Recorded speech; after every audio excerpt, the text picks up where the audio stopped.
word is a lamp unto my feet, and a light unto my path. Thy word is a lamp unto my feet, and a light unto my path. Thy word is a lamp unto my feet, and a light unto my path. When I feel afraid, think I've lost my way, still you're there right beside me. Nothing will I fear as long as you are near. Please be near me to the end. Thy word is a lamp unto my feet, and a light unto my path. Thy word is a lamp unto my feet, and a light unto my path. Thy word is a lamp unto my feet, and a light unto my path. Thy word is a lamp unto my feet, and a light unto my path. You're the light unto my path. Hello and welcome to Sound Words. Sound Words is the theme that has been selected as a course of study for the Church Street Church of Christ this year. It is based upon some words that Paul writes to Timothy. Therefore, do not be ashamed of the testimony of our Lord, nor of me his prisoner, but share with me in the sufferings for the gospel, according to the power of God, to which I was appointed a preacher, an apostle, and a teacher of the Gentiles.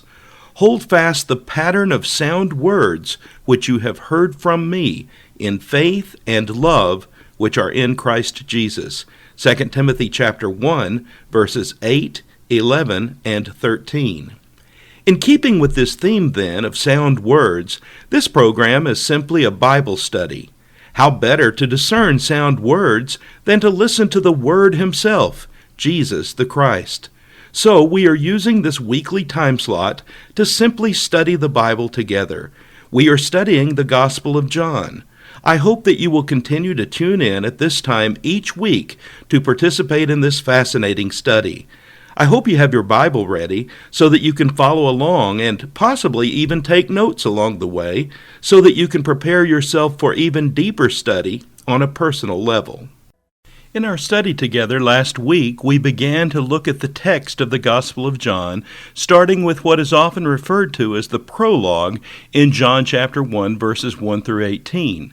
So as we continue our study today, I want to begin by reading that text once again. It is a longer reading because it is 18 verses, but I think it's important for us each time we start to hear it and start to break it apart and try to understand it, to make sure we're keeping it all together as one whole piece, one cohesive unit. And so let's begin today by reading once again John chapter 1, verses 1 through 18. I'll be reading from the New King James Version. In the beginning was the Word, and the Word was with God, and the Word was God. He was in the beginning with God.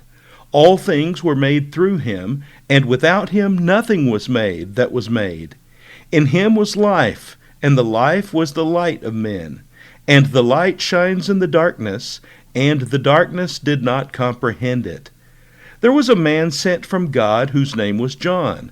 This man came for a witness, to bear witness of the light, that all through him might believe. He was not that light, but was sent to bear witness of that light. That was the true light which gives light to every man coming into the world. He was in the world, and the world was made through him, and the world did not know him. He came to his own, and his own did not receive him. But as many as received him, to them he gave the right to become children of God, to those who believe in his name, who were born not of blood, nor of the will of the flesh, nor of the will of man, but of God. And the Word became flesh, and dwelt among us, and we beheld his glory, the glory as of the only begotten of the Father, full of grace and truth. John bore witness of him, and cried out, saying, This was he of whom I said, He who comes after me is preferred before me, for he was before me. And of his fullness we have all received, and grace for grace. For the law was given through Moses, but grace and truth came through Jesus Christ. No one has seen God at any time. The only begotten Son who is in the bosom of the Father, he has declared him. So again, those 18 verses that begin John's Gospel are truly significant. We call this the prologue. As I mentioned in our time together last week, this is some difficult stuff because it is very doctrinal in nature. It is very theological in nature, is probably a better description, because here we're seeing the very nature of God, the very nature of the Godhead. And again, John takes us back all the way to creation to begin his story of Jesus. Unlike Matthew, who begins with the birth of Jesus, unlike Luke, who begins with the birth of Jesus, this is a gospel that takes us all the way back to the time when God spoke those words in the beginning. So in our time together last week, we saw that start. We saw the Word and its connection to deity. Again, this word, the Greek word logos, describing this concept, this idea about which we cannot wrap our minds around, but that logos, or that word, is being used to describe Jesus himself. So first, John shows us the relationship of that word with deity, that he was from eternity. He has always been there, even in the very beginning. We saw the personality of Jesus, that he was actually an entity that was present with God. And so there's some identifying characteristics that it even differentiate Jesus and God, but at the same time, his nature is God. He is equal with God. We saw the Word and its role with creation, that Jesus, all the way back to the beginning, in days of antiquity, is present when the world is formed, and not just present, but he is an agent of creation. All things are created through him. He is very active in the creation of the world. And then as we closed our time together last week, we were seeing the Word and life and the correlation between those two. And I want us again to direct our attention to verse 4 of John chapter 1. In him was life, and the life was the light of men. And the light shines in the darkness, and the darkness did not comprehend it. So we've talked already some in our preliminary studies about the word life, how it is a word unique to John's gospel. It is the Greek word zoe. This is what Jesus comes to bring to the world, is not just an existence, but a certain vitality, a certain fullness to life. So again in verse 4 we read, in him was life, and the life was the light of men. So we see that Jesus is the source of that light. He is the fount of life, you might say. And the effect that that light has on all men is it becomes like light in a world of darkness. The light shines in the darkness, so now they can see. And as we talked together last week, we noticed that when John talks about light and darkness, when John talks about seeing or blindness, he's not limiting his discussion to physical things. As we saw last week in looking at some passages in John chapter 9, where Jesus heals a man who is blind from birth, there is a case in which this man has no physical sight, and Jesus grants him the ability to see physically. But if you read that chapter carefully, you can see that John is also wanting his readers to notice that there's a transformation that's happening in that blind man.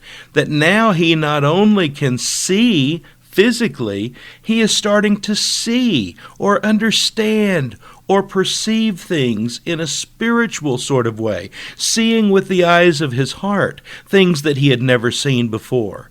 And so you understand that this is what's happening because of the way that chapter ends, where Jesus accuses the religious leaders of being blind. He's clearly not talking about a physical blindness, but he's simply saying to them, they think they see, they think they understand, but in reality, they really don't. In reality, they are clueless. They don't get it, and so they are blind. So watch for that kind of usage of the word light versus darkness, seeing versus blindness throughout John's gospel. And if you take that idea and superimpose it here on verse 4, again, in him was life, and the life was the light of men, and the light shines in the darkness, and the darkness did not overpower it, did not comprehend it.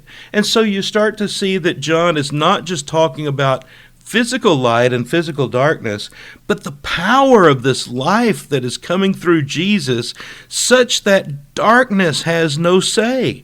Darkness or poor understanding or lack of understanding cannot overpower it. This is something that is coming not just to a few, not just to a few chosen ones or select ones or elite ones. This is coming to all men. In verse 5, we see the scope that the darkness can't overpower it. But if you go on down to verse 9, that true light which gives light to every man coming into the world. This light is available for everyone, not just a limited few.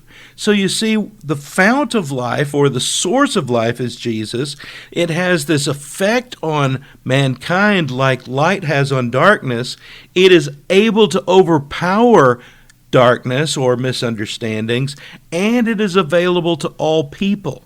As according to verse 9, it gives light to every man coming into the world. So some significant things are said there about Jesus in verses 4 and 5 and also in verse 9. Now we're going to skip on down to verse 10. I'll come back to the statements about John the Baptist in just a few minutes. As we continue to talk about this word, Jesus, look at his relationship with the world in verse 10. He was in the world, and the world was made through him, and the world did not know him. So 3 statements are made here. First, we see the presence of Jesus. We see present tense here. He is going to be in the world. He is with the world. He is interacting with the world. The Word is present. The Word is active. He is active, as we've already seen in the creation. He is active in everything that's going on. The world was made through him. He wasn't just an innocent bystander. He wasn't just observing the work of the Father, but the world was made through him. The Word is active. But even with that, the Word is ignored. The world that he created did not know him. So we see the Word present. We see the Word active. But at the same time, we see the word ignored. Now John is going to show us the interplay between the Word and men.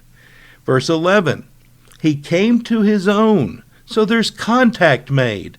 Jesus is going to come into the world as a human and interact with those whom he created, his own creation. Those who were fashioned in the very image of God. So contact is made. He came to his own, but watch this. His own did not receive him. So even though he makes contact with creation, he is rejected by them. But as many as received him, to them he gave the right to become children of God, to those who believe in his name, who were born not of blood, nor of the will of the flesh, nor of the will of man, but of God. So there's contact with mankind, there's rejection by mankind, but there's also a group of people who are going to acknowledge him, who are going to receive him. And again, I take you back to John's purpose for writing. His purpose is so that you can believe that Jesus is the Christ, the Son of God, and that believing you may have life in his name. So look what we see here happening to those who are receiving him, those who are welcoming him. As many as received him, to them he gave the right to become children of God, to those who, here it is, believe in his name, who were born not of blood, nor of the will of the flesh, nor of the will of man, but of God. Those who are born of God, those who are children of God, those who are believers in his name, he is going to receive. So when we see the interaction between the Word and men, there's contact, there's rejection, and there's reception. Now, I mentioned in some of our introductory materials that John is going to constantly show us, the readers, even modern-day readers, a line that is drawn in the sand, you might say, between those who believe and those who do not believe. And as we go through John's gospel, not only is that going to be a line in the sand, it's going to become a deep chasm, getting deeper and wider as we go, because the more Jesus goes through his ministry teaching and healing and sometimes doing or saying some controversial things to the religious leaders, that chasm is going to grow deeper and wider between belief and unbelief. And John is already setting the stage here in these verses in the prologue, saying that there are some who, after he makes contact with them, reject him. They reject him even though he is the one who was involved in their creation. But there are others who are going to receive him. Now, the most significant, in my opinion at least, the most significant statement in the prologue is in verse 14. This is what we call the Incarnation. And the Word became flesh and dwelt among us, and we beheld his glory, the glory as of the only begotten of the Father, full of grace and truth. So the first thing that we see here in verse 14 in this incarnation is the actual act of God. It is God taking the initiative. It is God acting on behalf of his creation, and the Word becomes flesh. Deity becomes humanity. A representative of God is now human. And we cannot fathom that even today. We cannot wrap our minds around a God who is deity, who is sovereign over all creation, who is an eternal God, who always has been, who is, and who always will be, but chooses to come as a human being, to come into the world that he has created. And the process is this. He not only comes, John says, but he lives with us. He dwells among us. He is one of us. We get a chance to interact with him. We get a chance to talk with him and listen to him. We get a chance to watch the things he's doing. This is God at work. This is the process. And John says, while this is happening, he is revealing himself to us. We beheld his glory, the glory as of the only begotten of the Father, full of grace and truth. So there's this act of incarnation, this process of living among his creation, and the revelation of God. John says we understand that when we look at Jesus, when we interact with Jesus, we're looking at and interacting with God himself. And then you see the purpose of the Word coming to the world in the verses that follow. I want to skip on down to verse 16.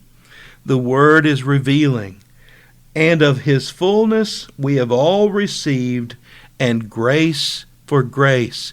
Jesus, or the Word, is going to reveal the fullness of God.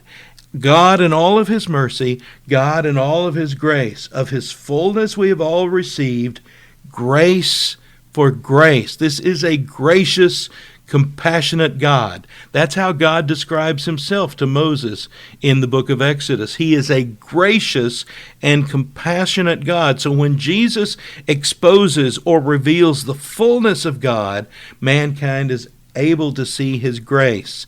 And then John says, for the law was given through Moses, but grace and truth came through Jesus Christ. No one has seen God at any time.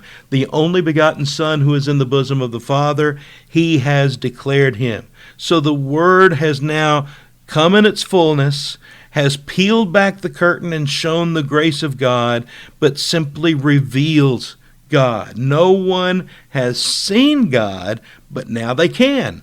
Because John says in verse 18, the only begotten Son who is in the bosom of the Father, he has declared him or revealed him to us. So you see, there's a lot of theology here in the first 18 verses of John's Gospel, trying to understand the nature of the Godhead, trying to understand deity, trying to understand a deity that chooses to initiate an action where it becomes humanity, where it becomes like its creation, so that its creation can become like him. God became like us so that we can become like him. Now, as we went through those first 18 verses, you probably noticed that I skipped over a few verses. We skipped over the statements about John the Baptist in verses 6 through 8 and also in verse 15 because I was trying to help us keep our focus on the Word, Jesus himself, as he's being introduced to us in that prologue. So now let's go back and see what the prologue tells us about John the Baptist. John the Baptist is a key player here in the early chapters of John's Gospel. He is going to be revealed to us as one who is not just some person who takes interest in Jesus. This is one who was prophesied by the prophet Isaiah as well as others to be a forerunner of Christ, to be the one who is laying the pathway, so to speak, for Christ. So let's look at what's said about John the Baptist here in the prologue. Verse 6, there was a man sent from God whose name was John. So this is a man, contrasted to the deity that we've been reading about in the prologue. John the Baptist is an ordinary man. And so we're introduced to him as a human personality. Now, this human personality has a specific purpose, and we read on. There was a man sent from God whose name was John.